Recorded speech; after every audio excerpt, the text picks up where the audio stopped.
جب مشکل ہوتی ہے مولانا کوئی اسم اعظم بتا دیجئے، کوئی عارف مل جائے، کوئی بزرگ مل جائے، کوئی خدا رسیدہ مل جائے، تو ہم اس سے اللہ کا کوئی ایسا نام پوچھیں جس نام کے کہنے سے کام ہو جائے۔ تو بہت سے نام اللہ نے بتا دیے ہیں اور بہت سے نام اللہ نے نہیں بتائے ہیں، مگر آپ سب کے سوالات کا، اس طرح کے سوالات کا ایک جواب دے کے آگے بڑھوں۔ کارکشائی کے لیے کہ کام ہو جائے، اس کے لیے میں نام بتا دیتا ہوں، آپ کو معلوم ہے کہیے کام ہو جاتا ہے۔ کہہ کے دیکھیے، دل سے پکار کے دیکھیے، کہنے سے کیسے کیسے کام ہو جاتے ہیں۔ وہ باتیں جس کا آپ تصور نہیں کر سکتے، اجازت ہے ذکر کر دوں؟ یورپ میں، امریکہ میں، جہاں سے سب سے زیادہ ہمیں سبق پڑھایا جاتا ہے انسانیت کا، ہیومن ویلیوز کا، ہیومن رائٹس کا، ایتھکس کا، دن رات 24 گھنٹے ہمیں سبق پڑھایا جاتا ہے کہ انسان، یہ اسلام جو ہے اس میں کچھ نہیں ہے، اسلامی شریعت میں کچھ نہیں ہے۔ اسلامی شریعت تو آپ کو معلوم ہے، یعنی جسارتیں، جرأتیں، مغالطہ آمیزیاں۔ ایک یونیورسٹی میں ایک صاحبزادے تشریف لے گئے ریسرچ کرنے کے لیے، اور ان کا ٹاپک تھا کہ اسلامی شریعت میں جرم پروری کی ٹینڈنسی پائی جاتی ہے۔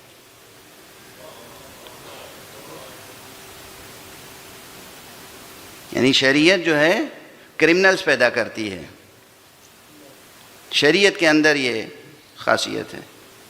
پی ایچ ڈی کی تھیسس رجسٹر ہوئی،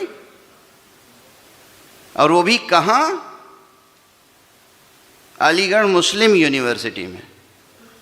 یونیورسٹی کے نام میں بھی مسلم لگا ہوا ہے۔ اور وہ ریسرچ، مجھے انجام کا نہیں خبر کہ وہ بعد میں کمپلیٹ ہوئی تھیسس یا نہیں، وہ ریسرچ اسٹوڈنٹ اس فقیر کے پاس آیا، میرے پاس، کہ آپ میری مدد کریں، یہ تھیسس کمپلیٹ کرنی ہے، آپ مجھے گائیڈ کریں، مدد کریں۔ ذرا جرأت اور جسارت دیکھیے۔ میں نے کہا میں اس تھیسس کو انڈورس کروں اور میں آپ کو میٹیریل فراہم کروں کہ اسلامک شریعت جو ہے، وہ اسلامک شریعہ وہ مجرم پیدا کرتی ہے، جرم پروری کرتی ہے۔ آپ دیوانے تو نہیں ہو گئے ہیں؟ کون آپ کو آخر اس تھیسس کو لکھنے کے لیے سپورٹ کر رہا ہے، یہ بھی تو بتا دیجئے۔ لیکن اس حد تک کام ہوتا ہے۔ سن رہے ہیں سب حضرات غور سے؟ یہ جو یونیورسٹیز سے، دنیا کی بڑی بڑی یونیورسٹیز سے ریسرچ آتی ہے، پی ایچ ڈی کی اور پوسٹ ڈاکٹریٹ لیول پر فلاسفرز پیدا ہو جاتے ہیں، اور وہ اپنی تھیوری یا کم سے کم ہائپوتھیسس کے لیول پر کچھ تصورات پیش کرتے ہیں۔ ہر تصور کو آپ نہ خریدیں، وہ بھی اپنے عقیدے کی قیمت پر، وہ بھی دین کی قیمت پر۔ ان تصورات کو، ان تحقیقات کو، جو تحقیقات نہیں ہیں، صرف مغالطہ آمیزیاں ہیں۔ یہ ہمارا تو دنیا بھر کے ریسرچرز کے ساتھ روزانہ کا تعلق ہے نا۔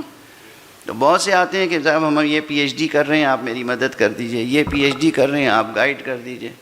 کتنے پی ایچ ڈی اسٹوڈنٹس تو ہماری لائبریری میں بیٹھ کے اپنی تھیسس کمپلیٹ کر کے گئے۔ اس لیے جو میں گزارش کر رہا ہوں اسے آپ باور کریں۔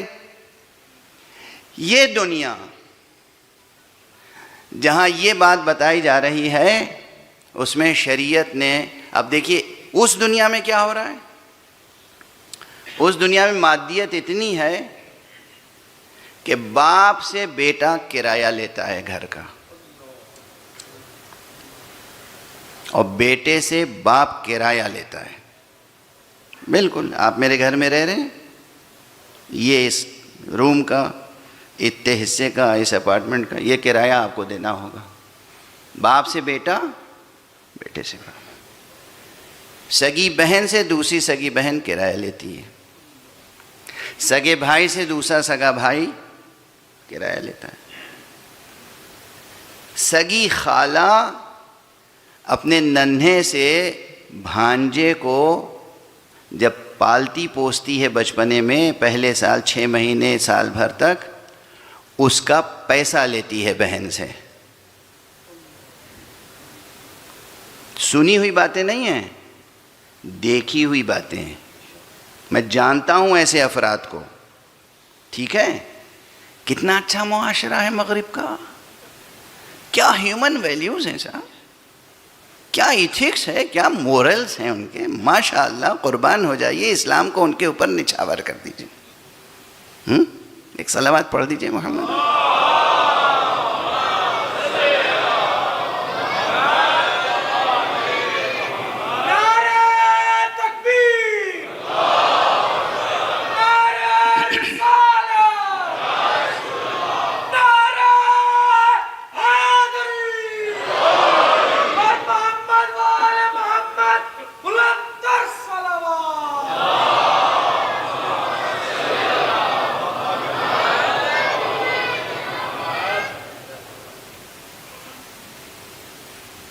یہ آپ جا کے دیکھ لیں خود اپنی آنکھوں سے، سگی بہنیں، دو سگی بہنیں ہیں، ایک گھر میں رہ رہی ہیں، وہ بہن اس سے کرایہ لیتی ہے اور یہ بہن اس سے اس کے بچوں کی بیبی سٹنگ کا پیسہ لیتی ہے، ٹھیک ہے؟ کتنا اچھا کلچر ہے، کیا ہیومن ریلیشنز ہیں، تعریف کرتے رہتے ہیں نا آپ حضرات۔ یہ جو ہمارے بعض سو کالڈ انٹلیکچوئلس تشریف لے جاتے ہیں، کیمبرج میں پی ایچ ڈی کر لی یا ماسٹرز کر لیا یا آکسفورڈ کی ہوا کھا کے آ گئے، تھیمز کا 2 گھونٹ پانی پی کے آ گئے، امریکہ چلے گئے، کینیڈا چلے گئے، اس کے بعد آنے کے بعد، سب کی بات نہیں کر رہا ہوں، جو اصیل کردار کے لوگ ہیں وہ ہیں، یہ آنے کے بعد کیا کرتے ہیں؟ وہاں کی تعریفوں کے پل لکھنے میں، بولنے میں، تقریر میں، جہاں بیٹھیں گے، ارے کیا کلچر ہے صاحب، یہاں کا کلچر بدبودار کلچر ہے، پاکستان، ہندوستان، ایران، عراق، لا حول ولا قوت، زندگی تو وہاں ہے، یہاں ایمانداری وہاں ہے، کیا ایمانداری ہے، ایمان کا پیکر سامنے کھڑا ہوا ہے۔ ایک صلوات پڑھ دیجئے محمد والے۔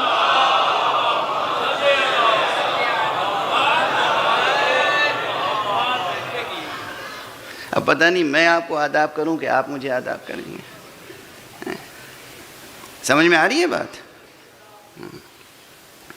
اب اسلام کا قانون سنیے، اسلام کہتا ہے، میں مثال کیا دے رہا تھا، خدا نے جو عطا کر دیا، عطا کر دیا۔ اسلام کہتا ہے اگر باپ نے بیٹے کو یا اپنے کسی خونی رشتہ دار کو، کسی شخص نے اپنے خونی رشتہ دار کو، سگا بھتیجا، سگا بھانجا، سگی بھانجی، سگا بھائی، کچھ دے دیا، ہبہ کر دیا، عطا کر دیا، تو واپس لینے کا حق نہیں ہے۔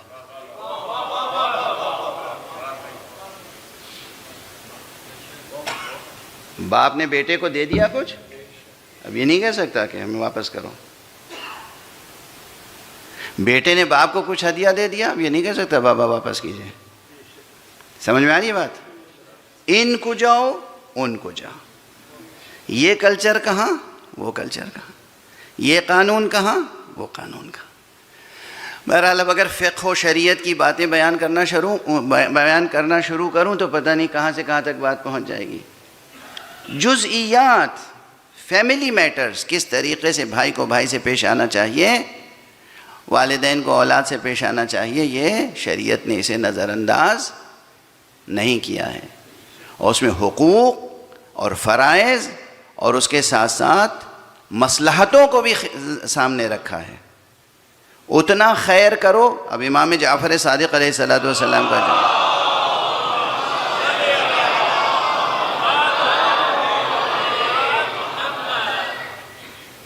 اور دوسرے معصومین سے بھی ہے، کسی نے پوچھا کہ بھائی کے ساتھ کتنا سلوک کریں، کہ بھائی کے ساتھ اتنا سلوک کرو جس سے اس کو فائدہ پہنچے، اگر اس کو پہنچنے والے فائدے سے زیادہ تمہیں نقصان پہنچ رہا ہے تو پھر وہ آخری حد ہے۔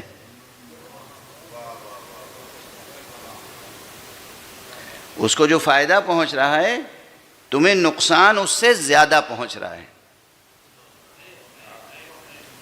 تو پھر تم مدد نہ کرو، لیکن اگر نقصان نہیں پہنچ رہا ہے یا نقصان ہے تمہارا لیکن جتنا تمہارا نقصان ہے اس سے زیادہ اسے فائدہ پہنچ رہا ہے تو فائدہ پہنچاؤ۔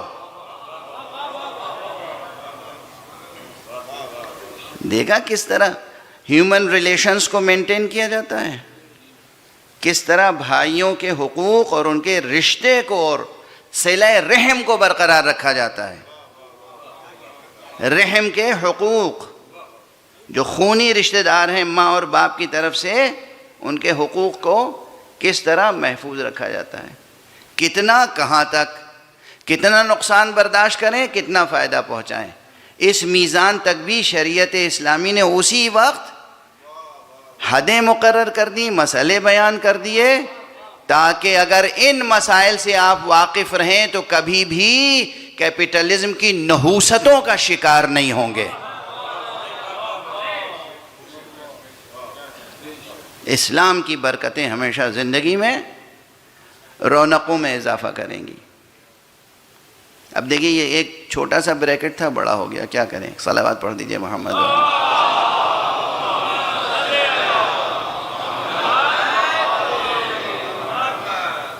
میں کہہ صرف یہ تھا کہ وہ خدا جس نے باپ سے کہا ہے کہ بیٹے کو دے دیا تو پھر واپس نہ لینا،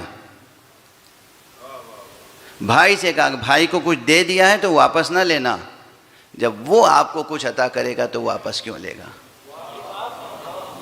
وہ بھی جب کہ ہم اس دنیا میں تو محتاج بھی ہو سکتے ہیں، لیکن وہ ہے غنی علی الاطلاق.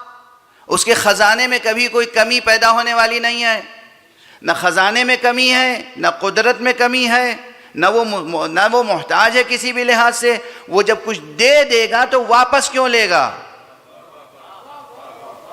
اتنی بات اگر سمجھ میں آ گئی تو ہم کہیں ہمیں اور آپ کو اس عالم کو اس نے وجود عطا کیا ہے تو وجود واپس کیوں لے گا؟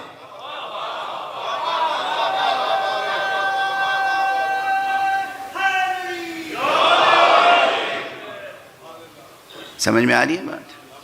کوئی اگر آپ سے آستینیں الٹ کے بحث کرنے پہ آئے، مولانا صاحب نے بالکل عقیدہ آخرت کو بدل کے رکھ دیا اور یہ تو دین بگاڑنے کے لیے آئے ہیں.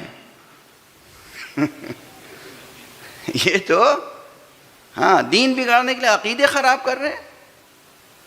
ایک دم قیامت کا تصور جو بچپن سے سنتے آئے تھے بدل دیا انہوں نے. ہاں بدل دیا. اصل میں بچپن سے آپ نے صحیح عقیدہ سنا ہی نہیں تھا، پڑھا ہی نہیں تھا، تو ہم کیا کریں. آپ کو اللہ نے وجود عطا کیا ہے، اس کے بعد یہ بات کہیے کہ اس وجود کی حفاظت کرنا. جو خدا ہم سے چاہتا ہے کہ اس کے عطا کردہ وجود کی حفاظت کریں، وہ اپنے ہاتھوں سے ہمارے وجود کو کیوں مٹا دے گا؟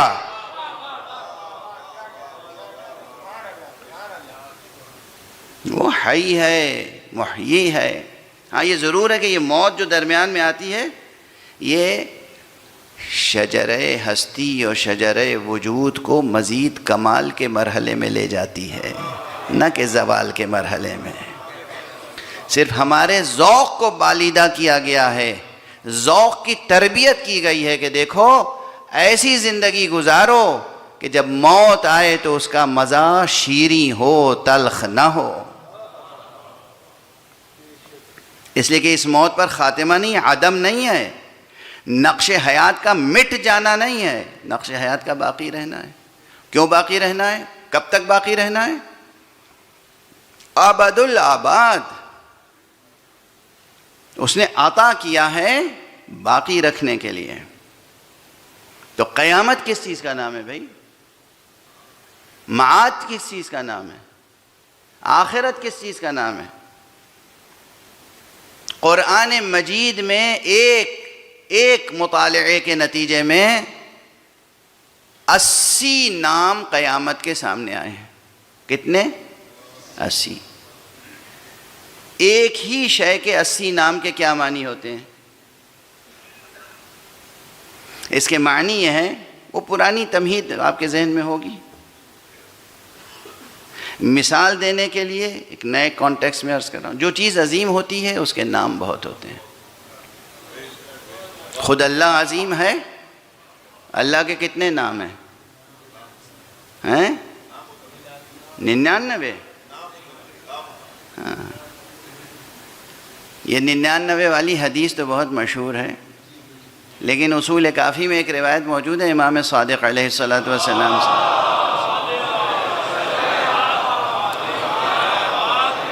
اس میں ارشاد فرمایا گیا ہے کہ اللہ کے 4000 نام ہیں،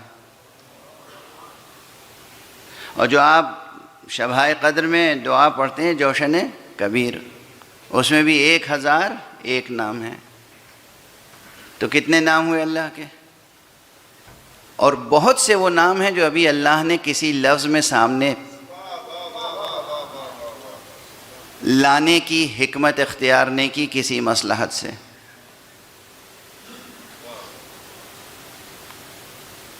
دیکھیے اگر یاد آ جائے تو کسی شاعر کے 2 مصرے سنا دوں اس موضوع پر،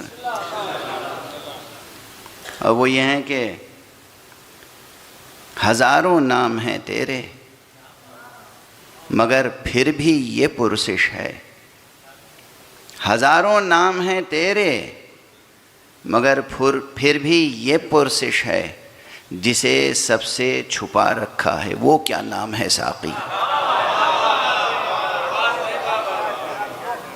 ابھی کتنے نام ہیں جو اللہ کے سامنے نہیں آئے۔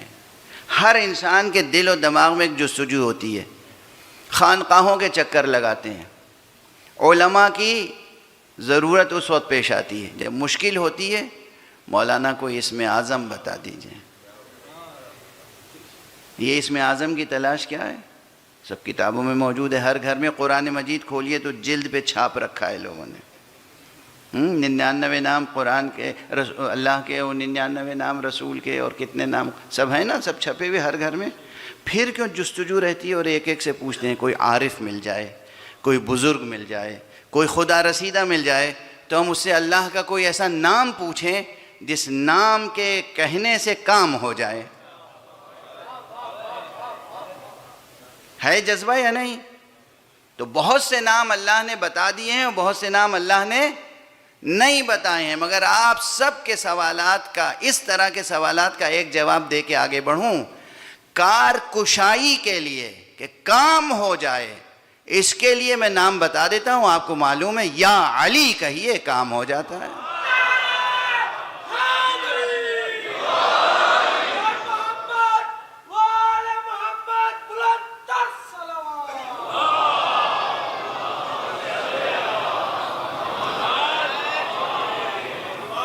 کہہ کے دیکھیے، دل سے پکار کے دیکھیے، یا علی کہنے سے کیسے کیسے کام ہو جاتے ہیں۔ بہرحال اب ایک قدم اور آگے بڑھیں۔ اللہ عظیم ہے، اللہ کے بہت نام ہیں۔ پیغمبر عظیم ہیں، پیغمبر کے بہت نام ہیں۔ علی ہمارے عظیم ہیں، علی کے بہت نام ہیں۔ قرآن مجید کا کوئی سورہ ایسا نہیں ہے جس میں علی کا نام نہ ہو، کوئی سورہ ایسا نہیں ہے جس میں علی کا نام نہ ہو۔ یہ سب پہلے پڑھ چکا ہوں، اب آپ لوگ دوبارہ سن کے بھی واہ واہ کر لیتے ہیں، یہ آپ کا لطف و کرم ہے۔ جس طرح اللہ کے بہت سے نام ہیں، پیغمبر کے بہت سے نام ہیں، علی کے بہت سے نام ہیں، قرآن کے بہت سے نام ہیں، اسی طرح آخرت کے بہت سے نام ہیں۔ اس لیے کہ آخرت ایک عظیم حقیقت ہے، اور آخرت اس طرح کا کوئی دن نہیں ہے کہ جیسے ہمارا سورج نکلتا ہے اور ڈوبتا ہے، جسے یوم آخرت کہتے ہیں۔ وہ یوم آخرت بہت طویل عرصہ وجود ہے۔